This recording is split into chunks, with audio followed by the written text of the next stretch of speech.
Welcome to the Entrepreneur Gene. I'm your host, Laurie Barkman. Each week, we'll hear from founders and CEOs to explore key decisions they've made for growth, value creation, and challenges along the way.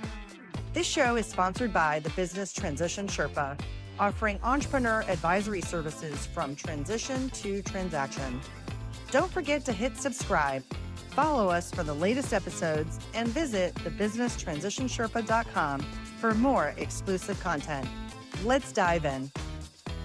Welcome to another episode of The Entrepreneur Gene. I am so excited to talk with my guest today. He's got an amazing entrepreneurial background. He's a serial entrepreneur. He has founded and built multiple companies. He's a self-taught software developer with all kinds of knowledge and many, many things, marketing and e-commerce. He has years of building and creating business applications for huge companies like Dunkin' Donuts, Microsoft, and Gillette, just to name a few. Please welcome the CEO of Buyist, Greg Silvano. Greg, welcome to the show. Woo! Thank you. And cheers, cheers. First question for you, Greg, right out of the gates. I want to talk about the entrepreneur gene. Does it exist and what does it mean to you? Yeah, there's a gene. I think it's a combination of a few things. I think if you are going to take the plunge to be an entrepreneur, or if you have entrepreneur in you, you have to be an optimist, right? So there's a gene, optimism. It's there. You have to be a risk taker, which is part of somebody's personality. I think it's part of a gene, and you you have to be a little bit delusional.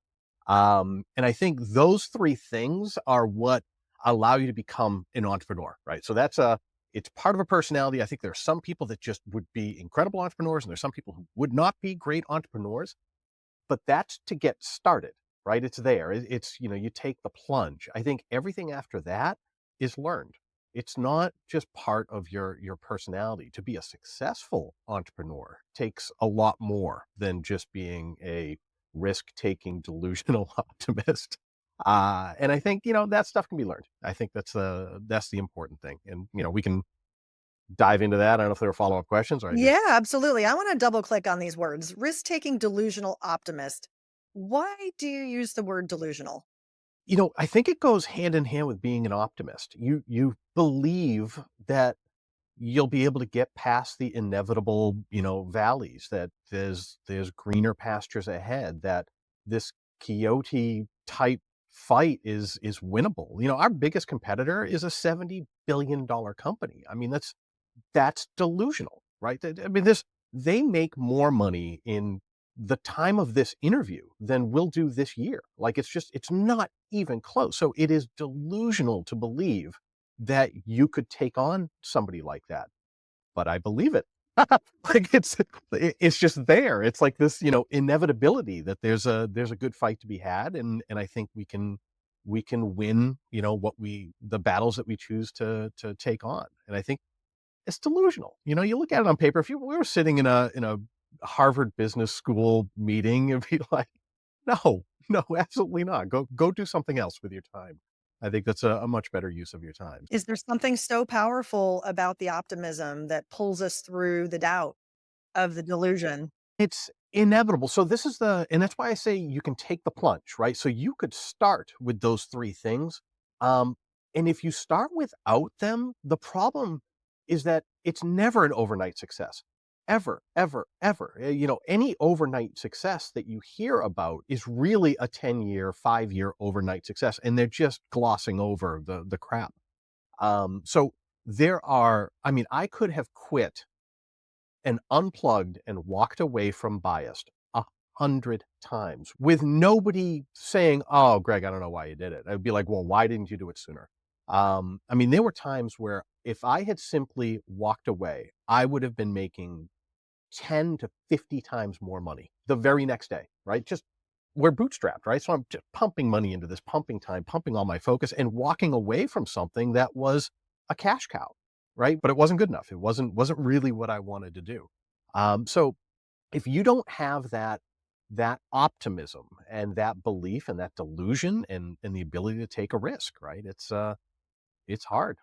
So that was delusion. But it's delusion with optimism, I think, is the powerful combination. It really is. You have to have them. You have to have it. There's a nature and a nurture, a little bit in what you described too. And we talked off air, and I believe there's something in your background that lends itself to that conversation. So let me ask you, is there an entrepreneurial gene in your family? There is. My dad had many companies. I don't think my grandfather did, but my dad certainly did. It was for me, the starting my own company wasn't an immediate thing. I had plenty of jobs, right? It's not like I went right out and started a company and it succeeded, things like that.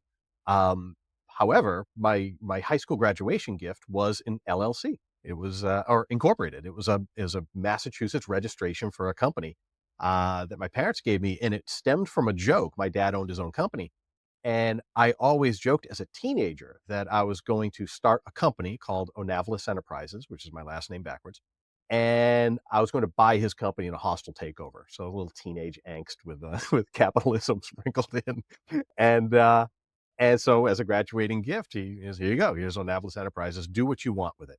And of course, being 18, I did nothing, actually functional with it. Yeah, I dabbled around, did some stuff, failed horribly because 'cause you're 18 and you don't know anything.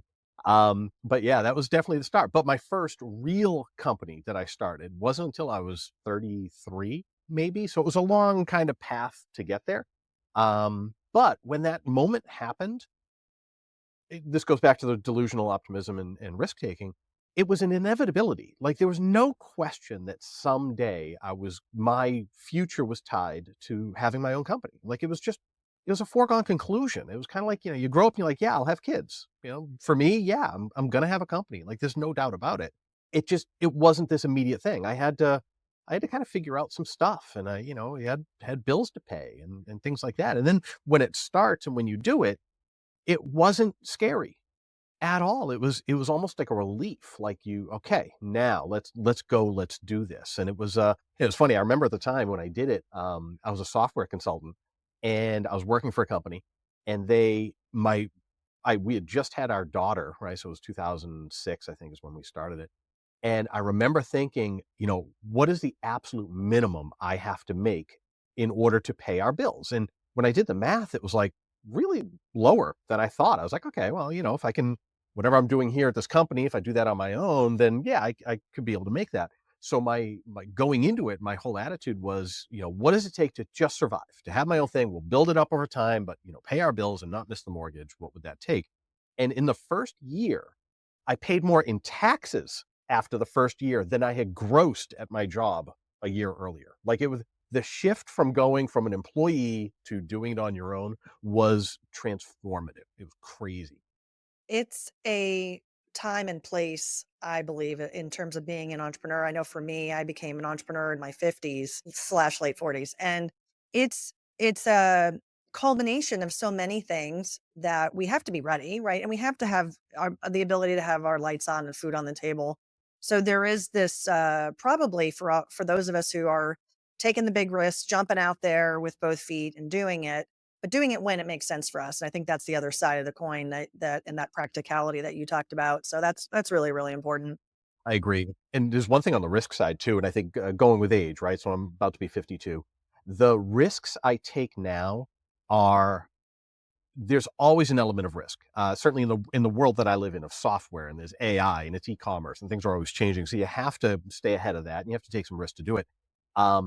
The thing with risk now for me, and I wish I kind of knew it earlier on, was that uh, don't take a risk that could risk the company.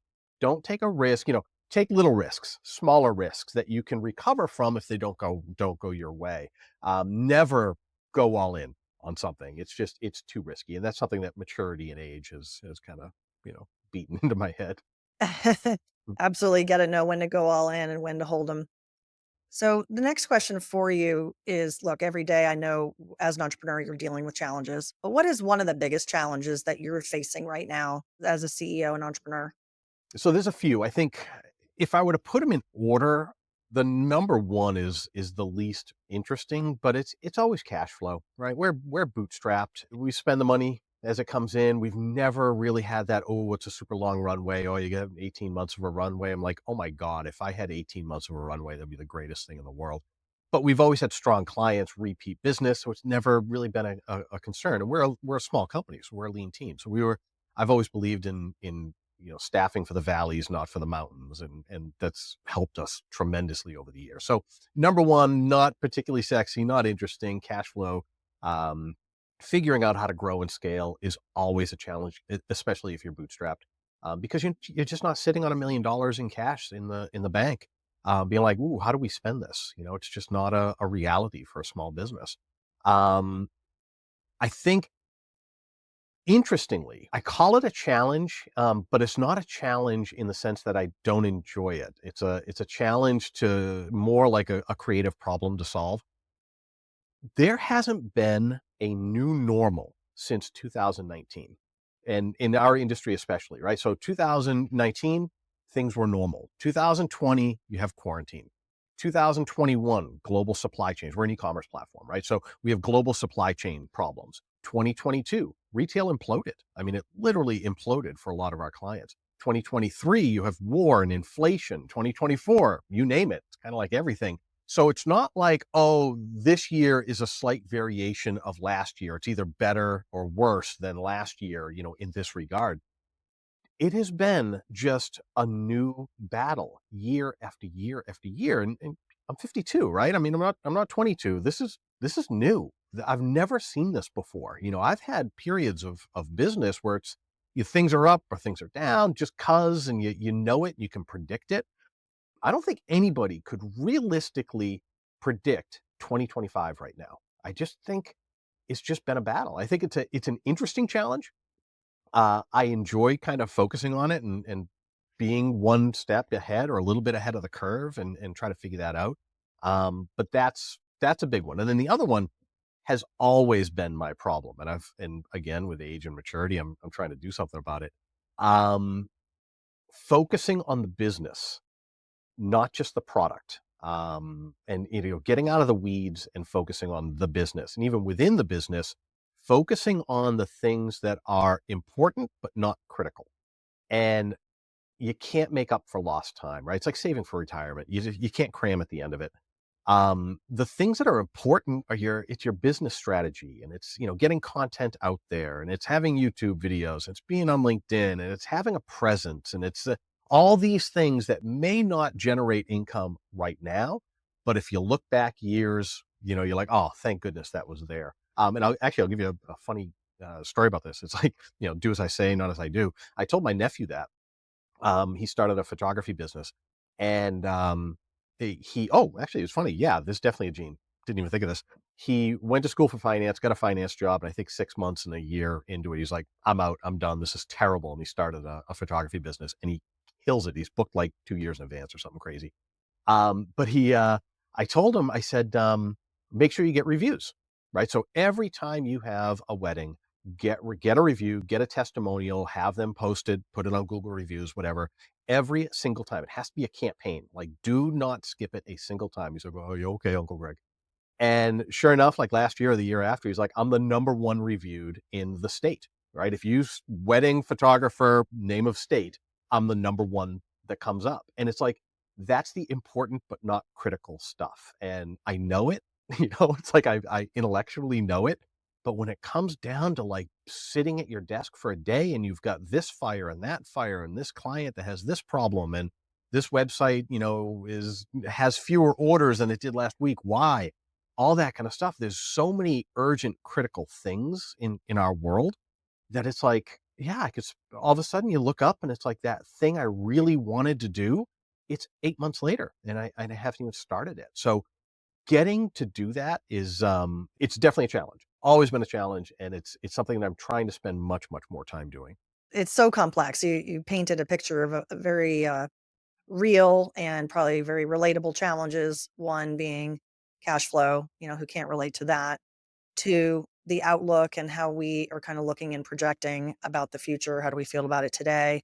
Lots of economic challenges and macro global trends that are headwinds. I want to ask you the follow up of how do we take these on? But realistically, I think the second one's harder because, you can read things like the Vistage CEO confidence index that comes out quarterly and the last one that came out showed that there was more pessimism from CEOs based on interest rates and kind of these global macro trends.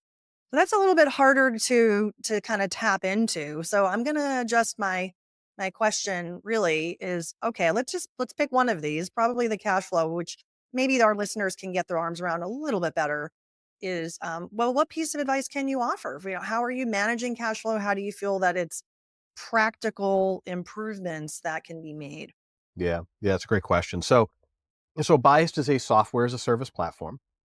So, in theory, the business model is that you get people to sign up and recurring revenue over time, right? So it's a very popular, very sexy business model. It's great. Actually, I was at a conference last year and I sat next to somebody. I was SaaStr, so software as a service, big big Big conference they name. have every year. Yeah, exactly. It's a big conference they have every year in San Francisco.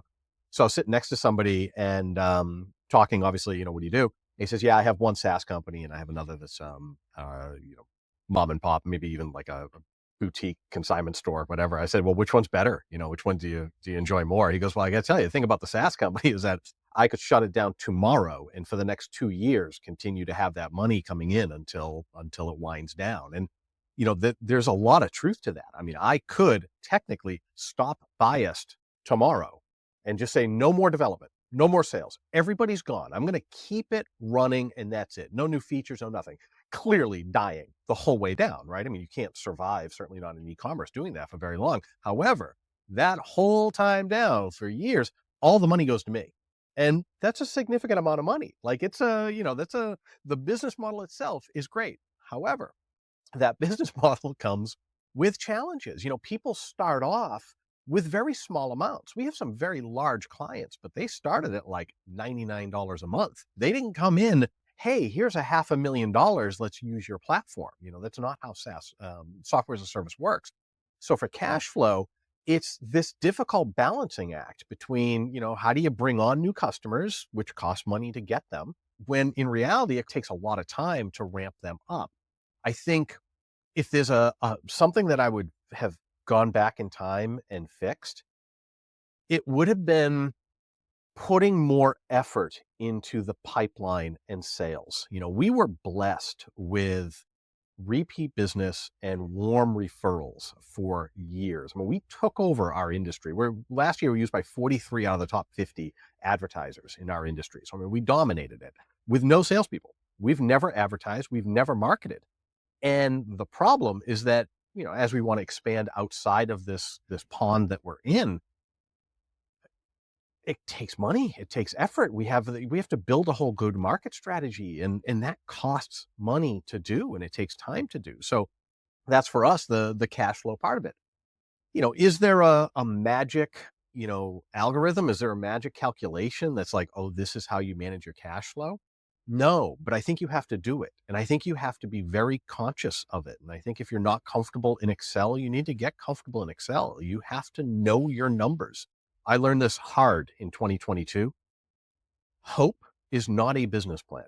And I had grand ideas, but a terrible strategy to do it. And a lot of that strategy was kind of like, yeah, if you pound the pavement, if you have a couple salespeople and they're doing more effort than I personally did in the years prior to that, you get new clients and doors open and that's magical and you get a lot of new business. And the reality is, man, it takes, certainly nowadays, it takes a lot more effort to grow and scale. I firmly believe that. I think things that worked even just a couple of years ago don't work now, right? I think take phone calls, right? You got HubSpot, massive, massive company. Well, they spent years with hundreds of people in a room making phone calls all day. There was an outbound campaign. Nobody answers their phone anymore. You literally can't do that. Well, I get so much spam today. I don't even see the good messages that might come through. They're all getting caught. That's it. If I'm not expecting your email, you can't get a hold of me, which means outbound email, going to be the same thing, right? It's like, it is so hard to do some of that stuff now. It just requires, I don't know, a level of detail, a level of planning and understanding what's working, what's working, what's not working, and adjusting very, very quickly to follow the things that might be working.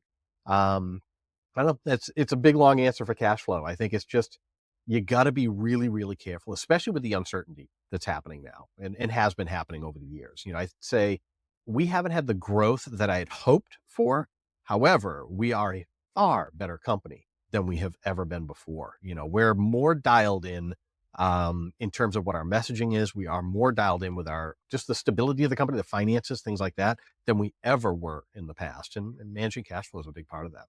Yeah, there's something to be said for not getting over your skis, right? And not overextending as a business owner, taking on all these lines of credit that are going to be very expensive, banking rates that are maybe through third parties that are completely, out of range, and you got to try to get that debt off of the balance sheet to the extent that you can. And I think shoring up the balance sheet is always a good thing to do. Taking a fresh look at the expenses. I like your phrase about kind of staffing for the valleys, not the peaks, and being smart about your P&L, taking a look at not just the P&L, but also your cash flow. So that's really good practical advice.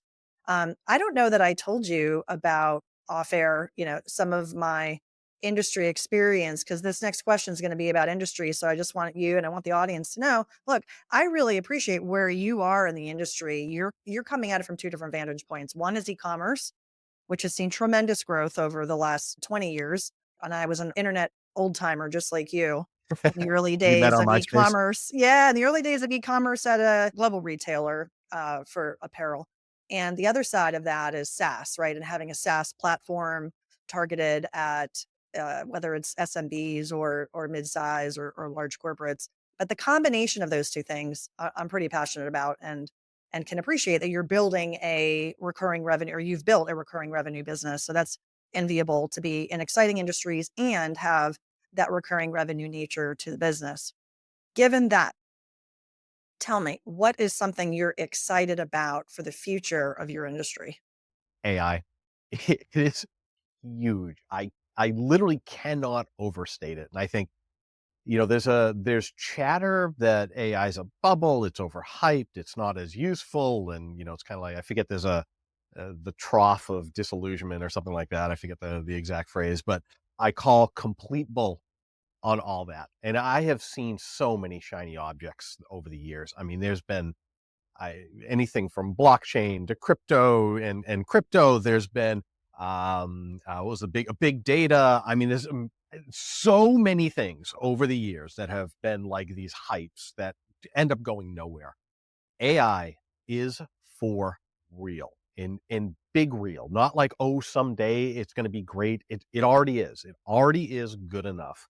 Um, I think people need to be very aware that when you see a headline that it's overhyped, they're talking about investors. They're not talking about the technology. The technology is for real. I mean, it's up there with the internet, if not bigger than the internet. I've never said that about anything. My whole business model has been to build stable business applications. Everything I've ever done, I've never chased a shiny object. I've never taken version 1 of something and thrown it in because I'm a developer and I want cool things. Let me do that because that'd be cool and exciting. Oh, 99% of the things I do are unsexy. They're just like, it solves a business problem and that's it. So I'm not like, I was never saying this about, I didn't even say this about smartphones.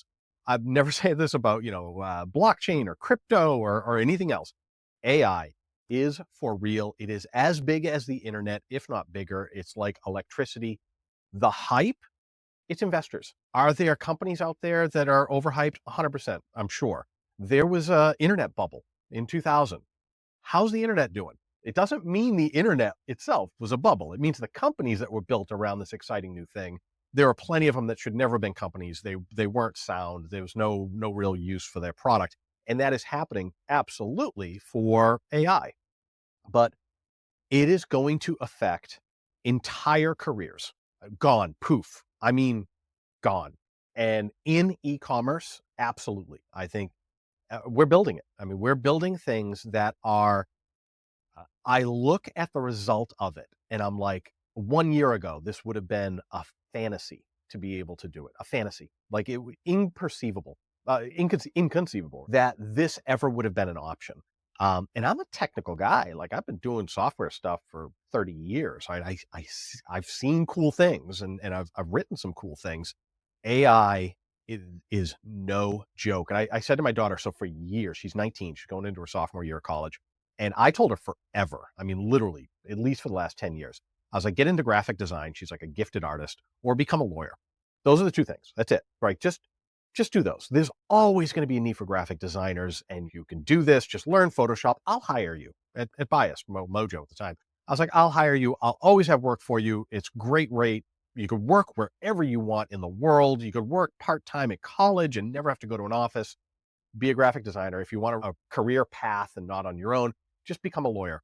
ChatGPT came out and I was like, avoid both of those careers. Don't go anywhere near them because they're gone. They're completely gone. Well, lawyers will go away, but there'll be some. But it is going to decimate careers. I don't know. I take a little bit of a different opinion on the doom and gloom side. I'm going to bring just a different opinion. I agree with you holistically that AI is here to stay and that there is absolute value. The challenge is in how we implement it. And I think the pervasive thought that that I have, and I didn't kind of invent this thought, but I do agree with it, is that it's not that the jobs are going to go away. It's that if we don't do the job with AI, then you yourself could be challenged, right? So your job may exist, but you've got to do your job with AI. If you don't, that other person's going to do your job with AI and do it better than you. So that's a little bit of a corollary, and I do orbit a hub of artificial intelligence, which is Carnegie Mellon University. And in the business school, there's a really strong pillar of learning and encouragement, and certainly in the entrepreneurship program to be using these tools. And so the way I think about it for business owners is, okay, how are we using it today in small ways? Like I could probably ask you, Greg, like how many times have you used AI today? You've probably used it already 5 times. It's helping you write this email. It's helping you write a LinkedIn post, but it's not the LinkedIn post necessarily being written for you and completely robotic. There's a human element to it. I just want to challenge you a little bit also in the graphic design. I had this conversation with someone over last weekend. He is a adjunct at a college and teaches graphic design. He's got a career in graphic design. And I asked him, like, do your students kind of push back on you in terms of why are they even there? And he said, look, you've got to understand the fundamentals of design. You can use the tools, but you still need to understand the fundamentals. And just to tie it back to my retail days, there was a poster hanging above the color printer right outside the graphic design office, right? They were producing all kinds of wonderful materials, all this brand stuff. And the poster was, good design goes to heaven, bad design goes everywhere, right? Just because AI is going to create it doesn't mean it's good design. We still need, I do believe we do need our graphic designers. So I'm going to say to your daughter, listen to this episode, and maybe she should pursue the graphic design that she's always wanted and say, hey, Dad, wait a minute. Who gets the last word on this? Yeah, I don't know. Ultimately, you're paying the bills, so probably you. So here's the piece of AI. Do we have a minute to rebuttal? Yeah, rebuttal. So here's the piece that I think is missing from your argument. That argument makes sense as long as we're talking about Chat GPT, something that you have to go and consciously and actively use. You have to go to Chat GPT and create a LinkedIn post. But I would argue the LinkedIn post is not a business function. It's not relevant. The difference is when bigger platforms and tools, the things that we use every day and already trust, start to add AI powered things, it changes what we need and what our expectations are. So for example, SEO, search engine optimization. Okay. We have stuff built into Buyist Pro, which is the AI powered, that literally does it, right? Or the stuff that can be done on site, not backlinking, things like that. It's things that can be done on your e-commerce site.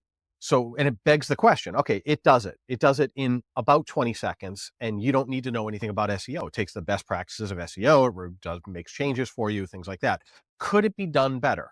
Just like the poster, about the Xerox machine, there's great, right? So could somebody do it better? A true SEO veteran, could they do a better job than what we've done using today's version of these AI tools built into the platform so that you click a button and it's done? Could they do it better? Yes. Are you willing to wait 6 weeks for that person to be available and spend thousands of dollars and then go through a process when this one did it in 30 seconds? And here's the phrase, it's good enough. Most people already employ good enough. They don't hire the best. They don't go get the wait for the best results. They're moving on to the next thing and they want good enough.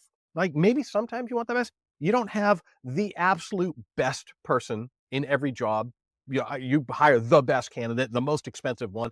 You probably never sought out the best contractor. We went with the one that was available and within your budget and probably didn't have red flags, right? You wanted good enough. And I think the problem with AI is that it already is good enough. And it's starting to creep good enough into platforms and into processes that it's like, oh my God, like I can do this for pennies instantly and I don't have to do this. I mean, we didn't hire a support person last year because of Buyist Pro. We didn't have to. That's a job, one job, boom, poof, gone. I think you win the rebuttal. I think that's I think those are excellent points and underscores the main theme, which is, look, we got to make our businesses more efficient. We got to be able to scale, and we need a toolbox of tools that enable us to do that. And I do encourage listeners to take a real good look at some of these tools, ChatGPT, Perplexity, whatever they are, and they're out there for your and built into the tools that you use, like Buyist, which is amazing. Um, so, Greg, the first half of this show, or the first section of this show, we have learned so much from you, which has been amazing. And the next part of our show, I want to learn a little bit more about you. So, you hinted earlier at your origin story, but is there anything else that you want to share that kind of gets us from little Greg to present day Greg, and what you're working on, and kind of how you took that leap? Well, I think, the focus of this is entrepreneurship, right? So let's stay on that path. I think I definitely came from an entrepreneurial background. There's no question. It was just in us. Out of high school, I got the Onavalis Enterprises Incorporated. However, I joined the Army Reserve, right? So I was a procrastinator. Never really did well in school. I never did my homework. I mean, I was B's and C's, and that was kind of it.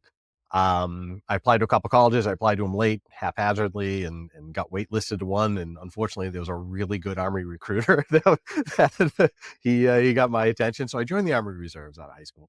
And then after that, actually back to entrepreneurship. When I got out of the reserve training, my brother had started a pizza place. He got laid off from a job and he was like, maybe I'll start a pizza place. Never made a pizza a day in his life. So I worked with him for a couple of years on that. Ended up going back to school for 1 year at UMass Lowell, and still no real plan. I knew computer programming, so that was kind of a big thing. I liked computers. I enjoyed them. And It lasted like a year there, and then I got a job for the summer, like a tech support. I hustled my way into this job because I had no experience. I had nothing. And I kept calling, kept calling, kept calling. Till she was like, fine, come, like you can work here.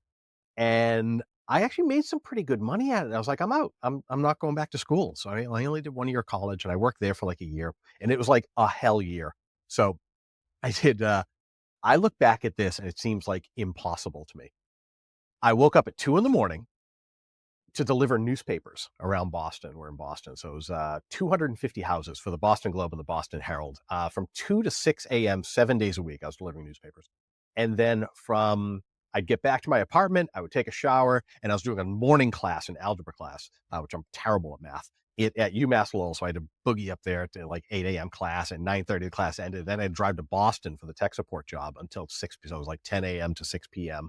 And then I get back from Boston to the suburbs, and it was like 7:30. And I would do my homework and I would fall asleep and then get up at 2 a.m. So I was doing that again. So I did that for like a year. Finally, I ended up getting my first real job. And it was a client that was of that tech support company. And they're like, do you want to work internally for us as like a tech support manager? So I took that job. And that's where I really learned to program. My boss was one of the lead developers of Lotus 123, the spreadsheet, and it was a software company. And he was like, hey, do you want to work on this? Do you want to learn, little batch files and things like that? And it kind of got me the bug to program. And then from there, I actually did some of like the funnest stuff I've ever worked on. I have it around here somewhere. I wrote it was Microsoft Visual Basic, and it was Microsoft Access database and Excel and Word and automation of stuff. And I literally wrote software that wrote books. And we're talking books this thick. It was the college guides. And every word of these 400-page books was written out from software that I wrote. And it would query the database and say, this is expensive. So it would do $3 signs, things like that. And they would take that Word doc and send it to the printers. And there was like dozens of books made from this software, including a Time magazine. There's a Time magazine, Your Guide to Colleges, and like I'm in the credits thanks to the programming genius of Buyist. So it was like some of the coolest stuff ever. But I was all on my own, like it was just me. And I would go to Borders Books and Music, and I would buy a programming book. I'd look in the index and be like, Word automation. Yep, this has it. And I'd buy that book, and that's how I learned. So finally kind of got out of that, and I was like, or did that for a long time. And then I was like, I need to be somewhere with other developers. I need to learn from people. I mean, I was still a kid. I was in my 20s, early mid 20s. And I was like, I have to learn from people who know how to program. It's like, I don't know what I don't know at this point. It's all before the internet. So there's no YouTube videos. And I got a consulting job with a company that had about 20, 30 developers. And I stayed there 2005, did great. It was wonderful. But this is the point that got me to starting my own company. I bumped into a high school friend of mine. So it was about 10 years after high school. And I bumped into him at a golf driving range. And he was with a friend of his that he knew, post high school. And that friend said, what do you do? I said, I'm a software developer. I'm a geek. And I kind of like leave it at that. And because nobody cares about software, right? Oh, tell me, tell me more about software. So I was like, yeah, I'm a software developer. He goes, no, really, what do you do? It's like, he's like, I do software. So lay it on me. And I explained what I was doing at the time for Dunkin' Donuts, and passionate about it, talking about it. And he goes, you are the most articulate software developer I've ever spoken to. I hope you realize that's your skill. And I go, oh, wait, so hold on. My skill is not being the one that has to figure out where the semicolon is missing at 2 a.m. because it won't compile. Maybe my skill is the one talking to business people and being that kind of liaison and understanding the business problem and solving it technically. And within 6 months, I quit my job and I started Stature Software, which was the predecessor, the big software company before I ended up starting Mojo and now Buyist. How's that for an origin story? Dang. I mean, an incredible self-learning. You're tenacious as hell. I'm going to join the army. I'm going to, get educated in how I can roll up my sleeves and build stuff and figure it out. And then you jumped into entrepreneurship. That's incredible. And really speaks to what we talked about earlier, right? That risk-taking DNA that you believe in as an entrepreneur, which is pretty cool. So I guess if you can go back in time, Greg, and you could give yourself some entrepreneurial advice, what would it be? It's funny. I can get philosophical for a second. Um, Having kids is kind of like going back in time because I give my kids advice literally every day. And it's like, drive the boys to school. They're 14 years old, so I drive them to school. And it's a running joke. Like we talk about something and they'll ask a question. We just kind of riff. So going back in time, the things that I have tried to beat into my kids' heads and I wish I had done. Number one, starting as a teenager, I wish I truly understood and respected the concept of compound interest. Man, I didn't understand until far too late, and there is no making up for lost time. There were points in my life where I was making excellent money and I was spending excellent money. And it was dumb, dumb, dumb. If I had just squirreled it away, threw it into an index fund, never looked at it again, oh my God, it would have smoothed out many of the stressful moments. So as a teenager, absolutely understand compound interest, man. Just put 5%, something. Who cares? You could do it. My God, put it into something. Let that money work for itself and grow and grow and grow. So that's number one. As an adult, the biggest mistake, repeated mistake I have ever made, stay out of debt. Just it limits every option you've had. And we've had moments of this at Buyist. I've had moments of it personally, right? We went through a divorce and there's a lot of debt. Um, Debt, you have no other option except focus on that debt. And that is crippling. So emotionally crippling. It is stressful. It limits every option you could possibly have. Do I do X or Y? If you have money, you can maybe do whichever one you want. And if you don't, you have debt, you're limited. You have to do this. So I think staying out of debt or using it intelligently, is probably a better answer. That's it. And then my other one as an adult, man, honestly, it's stay in shape. It really does affect everything. And I see it, people around me. It's people who prioritize to some degree their physical well-being are happier. They're just better, happier people, more balanced. They're not exhausted. You have more energy, you sleep better, like just care a little bit. And I think it shows in everything. That if you stay in shape, you eat okay. You don't have to be perfect. You don't become a bodybuilder, but you should be able to run a mile. If you can run a mile, it puts you in a different level that just everything else kind of feels like it's on the right path. I think it's important. I think the older you get and things start to hurt, I look back at the worst pains I've ever had. Like I had sciatica. I mean, really bad back pain since I was a teenager. It went away when I actually got consistent with just basic fitness. All of it went away, completely gone. I was like, "Ugh, if I knew that when I was 30, it would have been a lot easier. Spend 30 minutes just working out and none of this pain will ever happen again." So yeah. If there's one word to summarize everything that you just shared, it's investing, right? Investing in your health, investing in your family, investing literally and getting compound interest. That's a really big takeaway. That's a whole big word. Yeah, it goes back to the important but not urgent. Those things end up being everything. Absolutely. Greg, this has been incredible. I've enjoyed having you on the show so much. Thank you. Where can people find you if they want to learn more about what you're doing and connect? So Buyist.com, Buyist.com. We're also going back to the important but not urgent. We are finally doing weekly YouTube videos that focus on marketing and e-commerce and AI. Some about Buyist itself, but generally just we've learned a lot of things. We've done 5,000 direct-to-consumer e-commerce websites. We got some of the biggest brands in the world on the platform. So we've learned plenty of stuff about marketing. We're trying to just give that away. Things that you need to know as a small business, certainly around the marketing, focused on e-commerce. So YouTube, great spot. YouTube.com/Buyist, Buyist. Awesome. And we'll be sure to put that in the show notes as well. Thank you. Greg, thank you so much for coming on The Entrepreneur Gene. My pleasure. Thank you very much. And thank you to our audience. If you learned something today or laughed or wrote a note down and said, I got to work on this, share it with a friend, tell someone about the podcast. And Greg, thank you again for being here. This has been another amazing episode of The Entrepreneur Gene. We'll see you next time.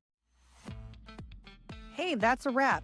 This show is sponsored by the Business Transition Sherpa, working with entrepreneurs who want to escape feeling like a prisoner in their own business and to eventually let go flawlessly. If you loved today's episode, be sure to subscribe to the podcast. And if you want to help support The Entrepreneur Gene, I'd encourage you to leave a rating and review. Ratings and reviews truly help our show grow and get in front of more entrepreneurs just like you. If you do leave a rating and review, we'll be so happy. Take a screenshot of it, send it to my email, Laurie@btsherpa.com, and we'll send you a free digital copy of my book, The Business Transition Handbook. And we'll also enter you to win one of our monthly swag boxes. For show notes, including links to everything in today's episode, be sure to visit btsherpa.com. Also, as a reminder, you can watch this full video interview on our YouTube channel for the Business Transition Sherpa. While you're there, be sure to check out videos from our award-winning podcast called Succession Stories. We'll see you next time on The Entrepreneur Gene.